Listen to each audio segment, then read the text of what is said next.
nouvelles, nous apprenons qu'aux États-Unis, vous étiez victime d'un lynchage de la part des combattants congolais vivant à New York. Alors, et les images circulent sur le net. Comment réagissez-vous? Non, rien du tout. D'ailleurs, je suis là avec vous, en très bonne santé d'ailleurs.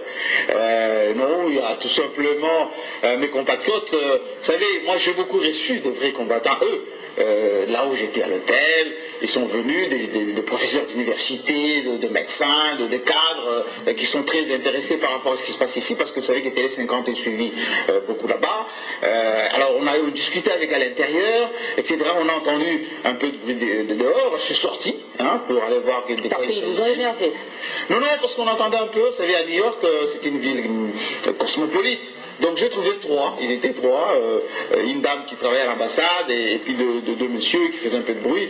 Alors je leur ai dit qu'il faut rentrer au pays, c'est au pays que ça se passe. En ce moment nous avons nos concertations, il y a beaucoup de Congolais de la diaspora qui sont là-bas. Nous travaillons sur place, donc il ne faut pas perdre du temps ici. Vous savez, les Congos évoluent tellement, la démocratie, c'est aussi les dialogues. Voilà. Merci. Il n'y avait rien de tout cela. D'ailleurs, pour info, je voulais féliciter nos téléspectateurs de New York, parce que notre bureau de New York va faire un travail de promotion des Congolais de là-bas.